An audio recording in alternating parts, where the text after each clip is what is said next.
Hello everyone, Drake Robinson here. I'll be honest, I didn't really have a video planned for today, but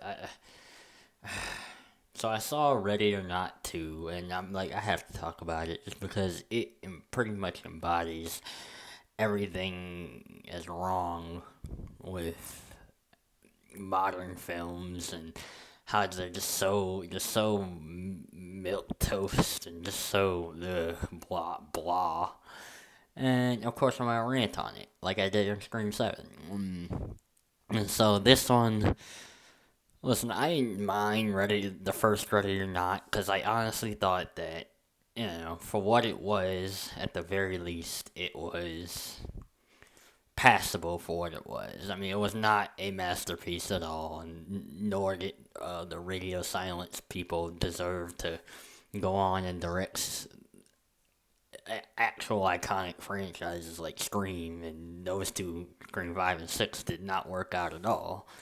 Or 7, to be fair, but that's just in general. These movies are bad in general, because Wes Craven is not, directing.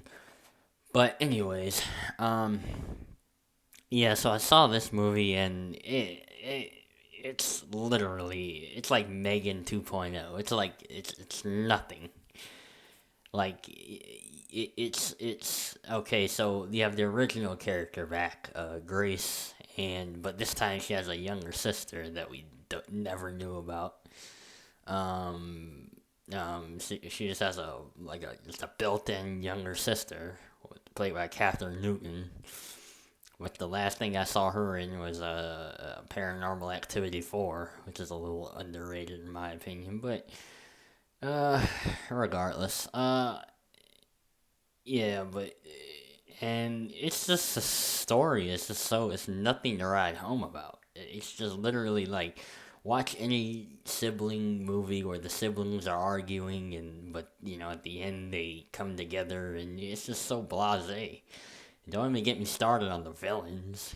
God, the villains are just so like they're like the villains in the first movie, the Le Dumas family. They at least were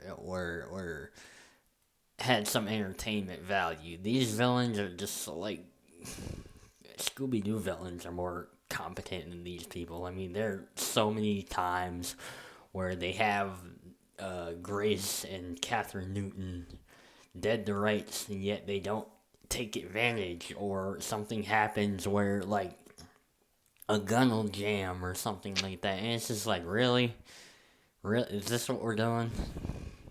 This is what modern filmmaking is, ladies and gentlemen. I mean, I'm not shocked. I'm not shocked. It's just so sad, the state of modern films, and I mean, I knew modern sequels don't work. I'm just gonna call it for it, especially modern horror sequels. They, for the most part, like everything else, suck. And this one is no different. Like I said, the whole story of the sisters uh arguing in the wrong times, and they have so much plot armor. Don't even get me. Oh, and the plot armor is another thing. Apparently, the radio silence knows nothing about suspension of disbelief, or because we saw that in Scream 6 with the nepo baby Chad. He got stabbed like 3,000 times and came back and survived. So did pretty much everybody else in that cast, and they came out just a-okay. Same here. Like, the amount of plot armor freaking Grace and Catherine Newton had in this movie, Samara Weaving and Catherine Newton had in this movie, was just so mind-numbingly, just mind-boggling. But like I said, it felt very woke, I dare say. It felt very girl powery. That's another problem with these modern films. It's not like in the past where the final girl, as they say, actually felt like they deserved their